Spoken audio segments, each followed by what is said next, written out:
Hello and welcome to the Big Blue Preview. My name is Nathan Cameron and I am the Assistant Sports Information Director here at Millikin. Today we sit down for a conversation with head wrestling coach Ryan Birt to take a look at what you can expect out of your Big Blue in the 2021 wrestling season. Enjoy. We are here with head wrestling coach, CCIW 2020 Wrestling Coach of the Year, CCIW Champion Wrestling Coach of the Year, Ryan Burton. How's it going? It's going well, man. Those are some nice things to say. New year. You did it. You did it. New things to earn. That's old school, right? You can't talk about the past. You got to talk about now. All right. Hey, I want to argue that. But so how have things been going so far with the team? How practice has been?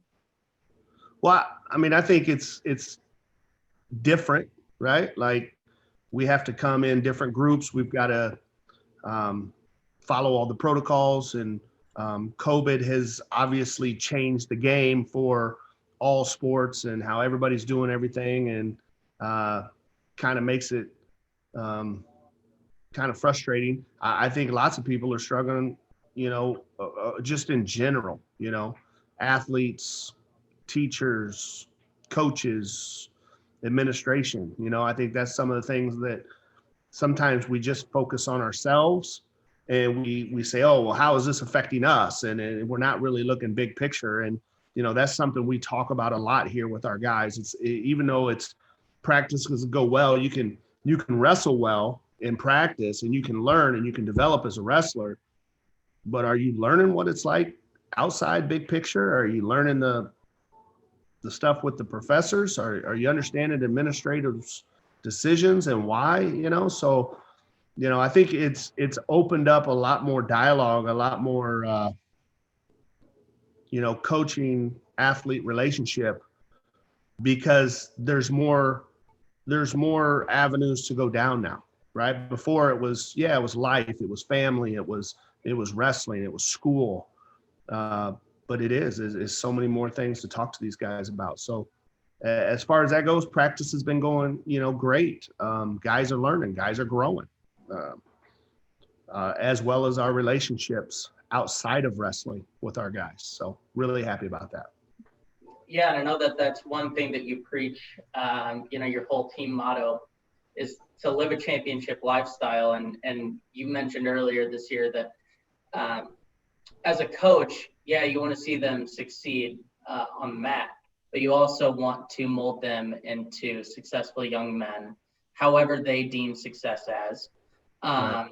And how has the pandemic really how has everything right now helped kind of maybe change how it's been before? Are you seeing yourself being more life focused right now, since the wrestling has kind of taken a half step back?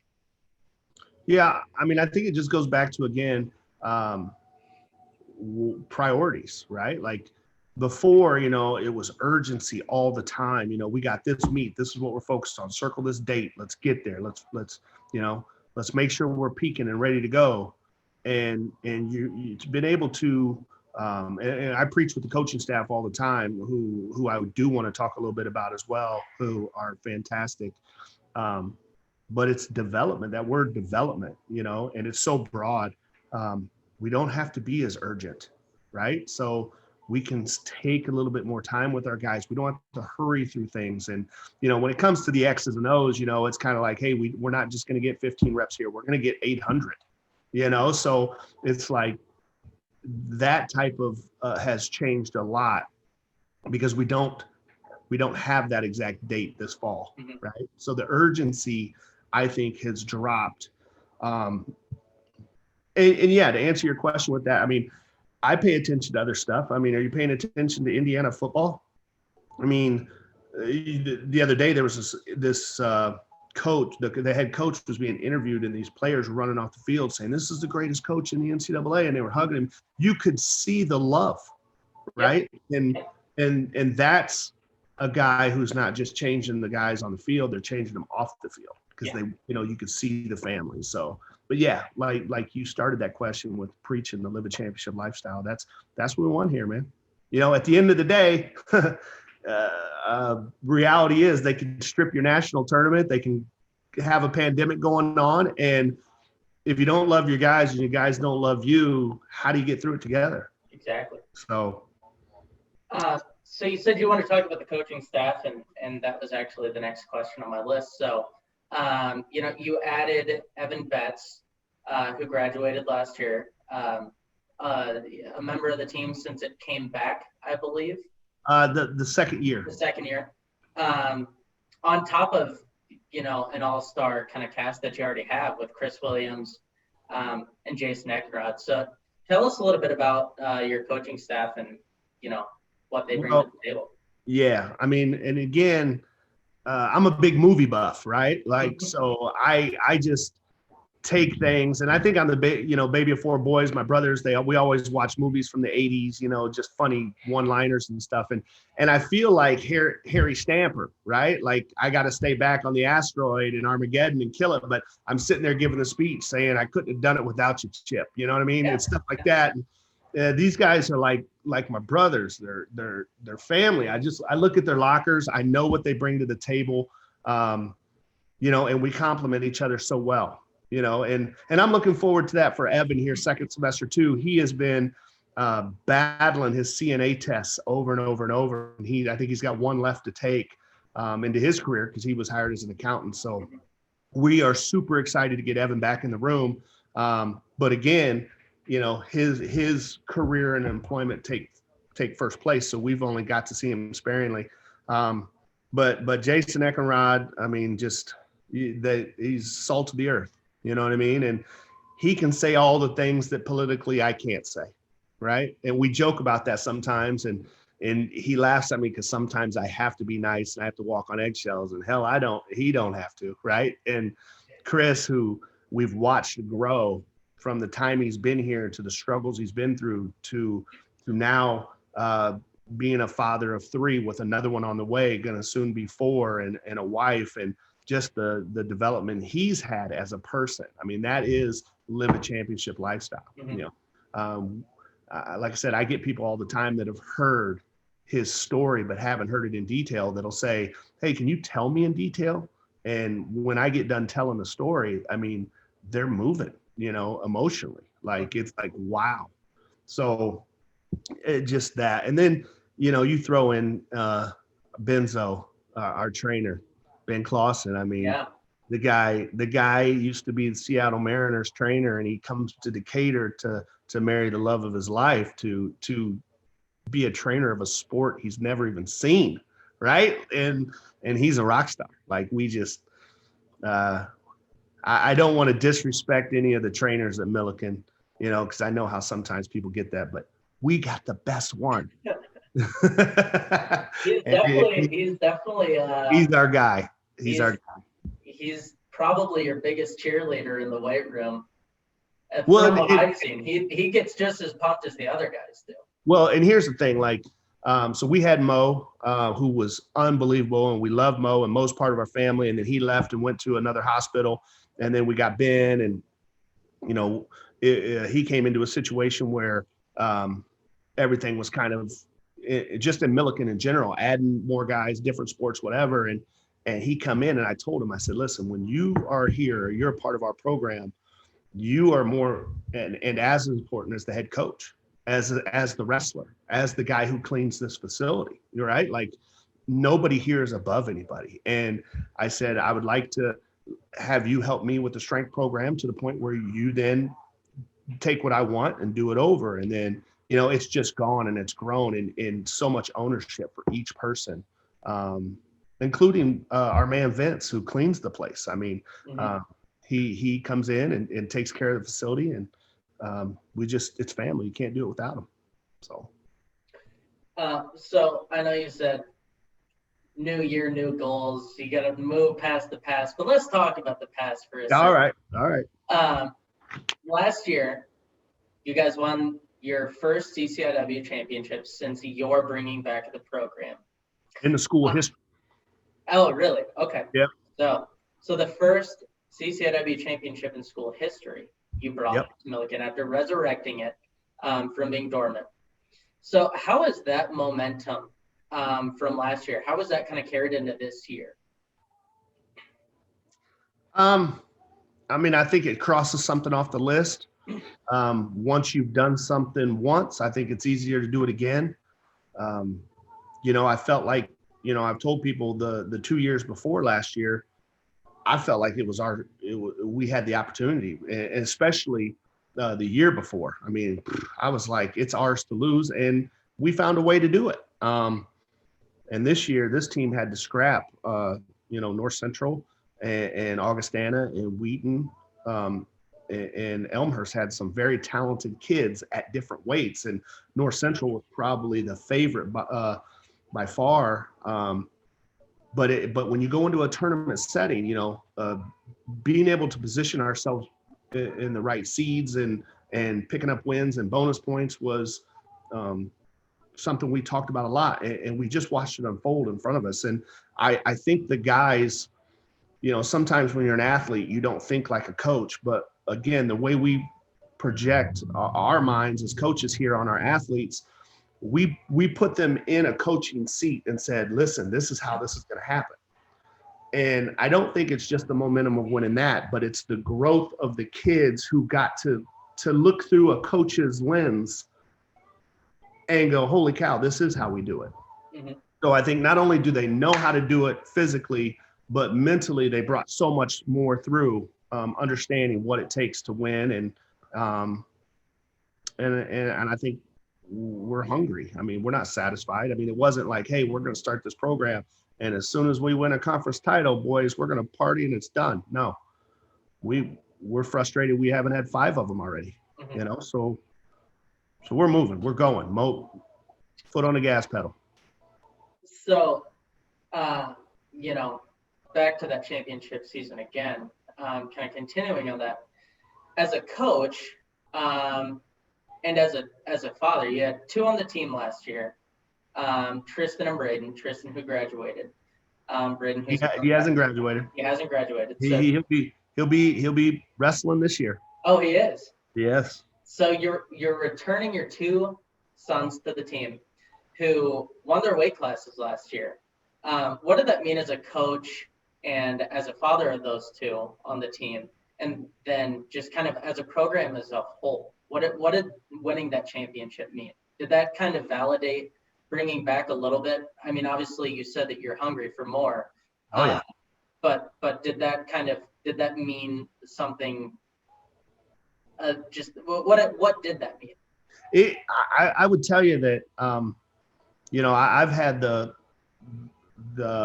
not advantage or disadvantage, but because it can go both ways. I've had the opportunity to coach my children in high school sport at one point and then college. And it is fun and rewarding, and it can be hell, right? It's not something that, and I'm the type that I don't give my kids anything. They got to earn it, right? Like they have to earn it. And I think part of it for me as a coach, it was rewarding because, we put those guys in a position, they stepped up, they took care of business. I mean, for Boogie, his knee is so bad. His multiple knees are bad, but one was just so bad. He had a big brace on, but we brought him along, and it's just like, man, if we can just get you to be you for a couple matches, right? And get your mind right and everything else, things are going to go well. So from a coaching standpoint, that was exciting because we accomplished that, and he won his 2nd conference title. Braden is really fun for a coach because he's so coachable. He's been in school now. This is his 4th year in college, and the kid's never done a drug. He's never had alcohol. He's given his life to the Lord, and it's live a championship lifestyle to its fullest, right? Like the work is there. There may only be a handful of days in 365 days out of the year that he's not training in some manner. He has earned every single thing he has. So from a coach, that is a dream, right? Mm-hmm. The father part is exciting because you get to be there front and center. Yeah. You really do. I mean, I get to be in the corner watching my children do their best. Wow, that's cool. It took me a long time to separate that. It's very hard because, I don't think people realize, that's why I said it's advantage, disadvantage. It takes great discipline to try to separate those hats. Mm-hmm. And I have tried super hard, and growth for me to be able to separate those hats. And I would say, the last 4 or 5 years, it has grown more than ever. I would say with my oldest son, I was horrible at it, and early in Boogie's career, I was horrible at it. I wasn't a good coach father. Now my growth and my belief and putting the team and kids first and everything that we do, I think I've done much better, and I'm blessed to have had that growth. So really exciting. Yeah. So last year, you graduated a couple guys, and Evan Betts and Big Frank, Tomaskovic, Frank the Tank. And Frank came in huge for you guys. Yeah, he had to win the final match, man. Yeah. That was it. And so he really kind of punched your ticket to the championship. You've lost Evan as an athlete, but gained him as a coach. But how does losing kind of those two bigger guys in the locker room, figuratively and literally? Yeah, that's great. That's great. I like your wordage. How does losing those guys as athletes, how does that kind of change the team this year? And who are you looking to step up and fill those shoes? First of all, yeah, they huge. Both were in the program for, Evan graduated with his master's and stuff, so they're both here for 5 years. And it was one of those that those two actually were having to battle back and forth over the last couple of years for the spot, right? So Frank ended up being able to get the spot there at the end, and he was a seasoned veteran, man. You're a fifth-year senior, times on the line. I mean, think about it, back in the Sandlot days, right? Mm-hmm. Bases loaded, 2 outs, you either win the game or you don't, right? So it was great for Frank to come through. It just showed his stick-to-itiveness of all the things that he had done and all the work that he had put in, that it gets to be put on his shoulders. Now, again, had it gone the other way and he lost, it's not his fault, right? Mm-hmm. It's easy to say, oh man, you did it, you won it for the team, but again, there's 10 weight classes, 10 guys had the opportunity. Now, unless you pinned everybody and won first place, you weren't perfect that day. Yeah. So it comes back to a team mentality, and I was happy for Frank. I was happy for his parents, great people, great family. They would sit there and watch, and they got to watch in our home gym their son pull off what we prayed for. So, I think having Evan in there and being a captain all these years as well, just kind of says something about our program on how we develop people. Like I said, Evan didn't end up being the starter, but he was a 2-year captain. To answer your question, how are we going to fill that in? Well, Evan and Frank filled in, right? They weren't always the guy. And that's part of the mentality that we've had here.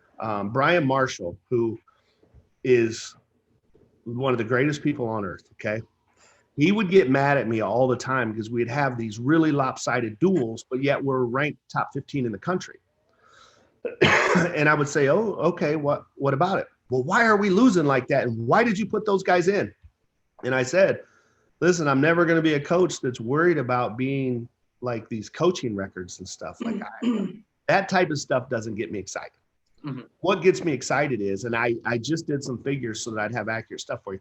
We have 27 guys on this team right now who have wrestled in big-time duels in their career at Millikin. And obviously, only 10 people can be starters. We only have 8 returning starters. So where's the rest of those, 19 people coming from? Mm-hmm. Because I throw them into varsity duels versus top-ranked teams to give them opportunities. If you never know what it is that you got to do to be the best, how are you going to know? You can't just have it in the room. So, yeah, we spend a lot of time putting backups and number twos and sometimes threes, whether it be for injuries reasons or for development reasons. We want them to know, we want them to fail so that they learn how to succeed, right? Yeah. And I know Brian's going to hit me hard on it again and say, but that ain't how you build a record. Not after records, Brian. Sorry. I do take his advice on just about everything else. but yeah, 27. I mean, to say that we have 27 guys who have been in a varsity duel of some capacity, big time duel. Man, there's not even 27 kids on a lot of teams, right? So who's going to fill in for Evan and Frank?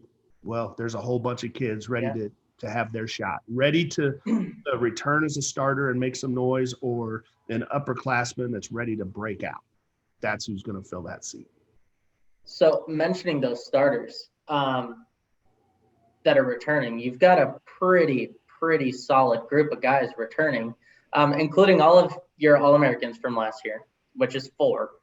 And then multiple seniors that are coming back, like your son Tristan, Shaylin, Jordan, Jesse, with Peter, a transfer, and DJ, Colton, and Nick. They're all coming back or coming here. Right. So, I mean, you've got a lot of weapons to work with, it looks like. Yeah, I mean, the way I look at it is a lot of kids that are passionate about the sport, who are taking care of business in the classroom, who want to be great. You know, you feel that, and there's a bunch more names that we can add to that. That makes for an exciting time as a coach. How have those returners and starters, how have they improved over the offseason coming back? Obviously this summer with a lot of stuff locked down and shut down, a little harder to train with some of the gyms being closed. Where have you seen the most improvement? And where do you see some room for improvement? Well, from the 4 big returners, I see Braden and Logan have made huge jumps. They found a way to train year round, right? They didn't sit back and let the pandemic tell them what to do. They found a way. They got on the mats. They were rolling. Braden and Logan have put in a serious amount of time. Braden called up a couple of other kids who were All-Americans and stuff as well. And as his buddies, that he's gotten to meet over the years and compete against and stuff. And those guys got together and they wrestled and for 3-4 days, a couple different times over the summer and spring and whatnot. And you just see the growth and the confidence in those two. Braden's coming back a 3-time All-American, 2-time academic All-American, 3-time CCIW champ. Logan's coming back a 2-time All-American, a CCIW champ. Those two guys are just putting in the time. You got, a transfer that you said, DJ Millett, who was a junior college All-American, who has been putting in the time. I mean, he has been grinding. Peter McCusker, Cam Lee, Jordan Carson. Somebody else that I tell people all the time when they say, man, your boys last year going to the national tournament were on point. We got a young man who has not been able to step in a couple times because of injury in the name of Gus Wheeler, who not a lot of people know about. Gus is dirty. I mean dirty good, right? Like people don't realize, Taylor and Braden were on points because Gus was all into the program. He went with us everywhere. He was their warm-up partner. He trained with them. You don't train with high-level All-Americans and not get better. Mm-hmm. And Gus is another local kid here who is from the Sullivan area that went to Mount Zion, and his growth as well. He's 15, 20 pounds stronger than he was when he first got here. And he's another kid that you can't measure. You look, you start looking at the rankings and you start looking at all this other stuff, but you cannot measure a kid like Gus Wheeler who's put the time in, and he's putting it in with who? He's putting it in with top-level All-Americans. So another kid that just absolutely has put the time in. Shaylin, Brian Reyes, Joe Rivera. I mean, the list goes on. Like I said, there was 27 guys. Mm-hmm. That is a ton. And does that mean we're going to come in and we're going to beat everybody? And hey, we got to show up. We got to make weight. We got to show up. We got to get on the mat and do it, right? But man, it seems fun. And again, for me, my perspective isn't always about winning. My perspective is the journey, and the journey that I see with a lot of these guys, man, it just makes my heart happy. And it's Christmas time, so got the Christmas roll. Hey, it makes my heart happy to talk about these kids because I know what they're doing. And just because you come down here and you see 6 pictures on the windows, you're like, oh, those are the studs. Man, you don't know some of these guys' stories. You know, some of the Brian Reyeses, the Gus Wheelers, the Shaylins, the DJs. You don't know, but man, you're gonna know, right? Yeah. So some of the guys that we don't know very well at all would be your incoming class of recruits. A lot of people haven't seen them on the mat here. A lot of people, a lot of names that might not be familiar. What can you tell us about your recruiting class for this year?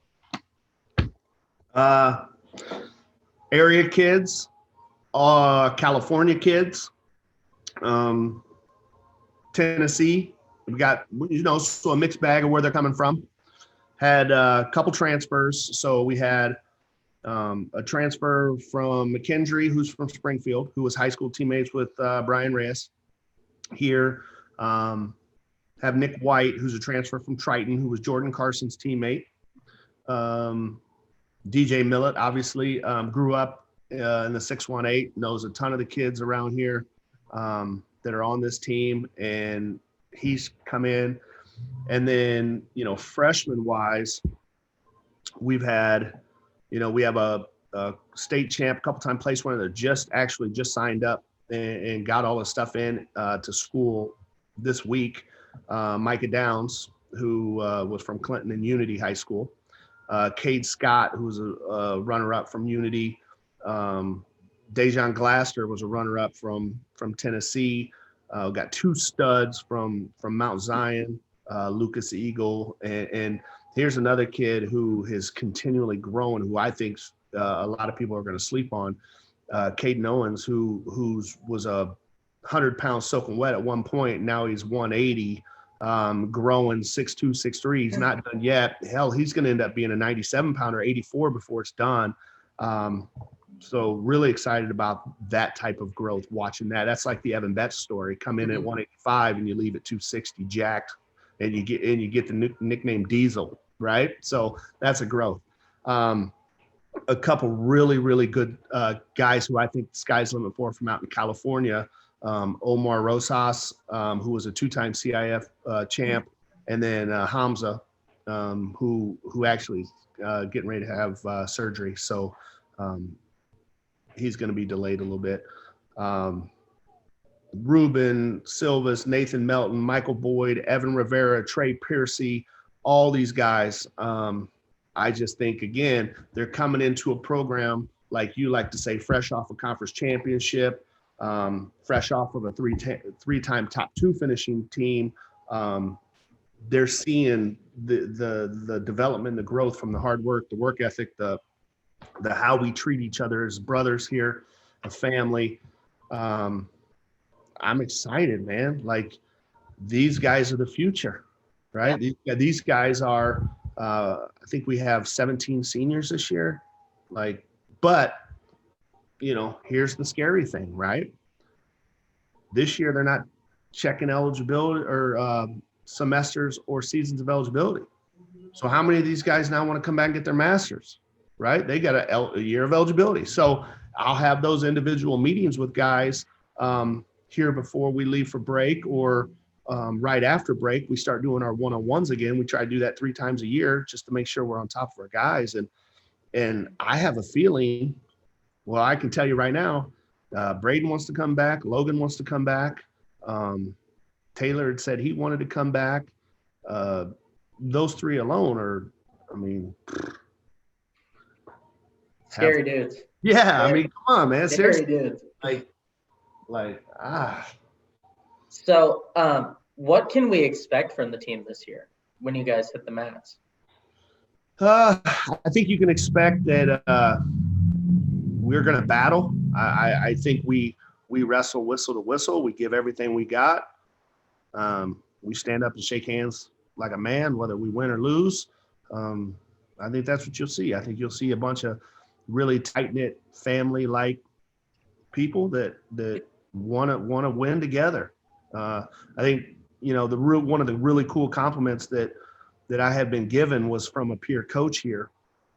Our baseball coach, Brandon Townsend, walked into one of our duels one time, and it was a pretty big matchup duel. So, a lot of intensity. And he said, man, I thought it was great. And I said, well, from the casual fan, what do you think they thought? And it was interesting. He said, well, the thing that I noticed is that if I didn't know the team, I wouldn't know who the head coach is. And I thought that was awesome. Yeah. I don't know, and we talked. I was like, well, that's good, right? Because we want everybody on the team to know what the ownership is and be the guy. So that for me, that was a really huge compliment. Yeah. So just to kind of wrap up here, one thing I want to do to end each of these videos is to describe your team with just one word. Ha! Is that the word? Lackle, baby. Come on. Lackle. Is lackle a word? Can we use it? We now shortened it to lackle. I mean, we can take all the spaces out of live a championship lifestyle and add it into a dictionary and call it good. Man. Lackle. All right. We haven't got like a hand sign for it yet or nothing like that. But the guys crack me up though, because we branded ourselves obviously as Lackle, and so I've actually heard a couple of the guys when we're on trips and people would say, oh, hey, you guys are Millikin, and they'll look and say, what does that mean? And I've heard Braden and a couple of them say, oh, we're the Millikin lacrosse team, and the people like, oh, okay. And they kind of just giggle and walk off. It's like, yeah, it's a joke. We're teasing, but it actually says Millikin Wrestling, right? Lackle. So they didn't really read the shirt, right? So yeah, I remember when I first the lacrosse team, but definitely, if you're taking those 4 letters away from me, I would either say the word family or I would use the word love. That's it. Perfect way to end it with the holiday season. Family, love, Ryan Birt. That's right. It is always a pleasure. I know. I'm not frustrated. I love talking with you. I just figured maybe Brian Marshall was in on this stuff too. Where's your ring? Are we going to show it? Oh yeah, we can get the ring. I mean, if we're doing a season preview, you were talking about the past. We just wanted to know that. Back to the past. I mean, this thing, it lights up. It's perfect. We'll give a little close up for the camera. I was lucky enough to get a championship ring. Thank you to Coach Birt. How's it look on your? Let's see what it looks like on. I think my fingers have gotten a little chubby. Blinging. I'm telling you what. It looks nice. I'm telling you what, blinging, man. That is awesome. Awesome. We'll try to get another one on your other hand for this year. But we'll see what happens. I want to look like Michael Jordan by the end of this. All right. Well, I'll tell the guys that Nathan would like. They have to do it for me for that photo opportunity to have all of my fingers covered in rings. It sounds good. I'm sure they would like that too. Well, Coach Birt, thank you very much. Have a nice holiday, and I will talk to you soon.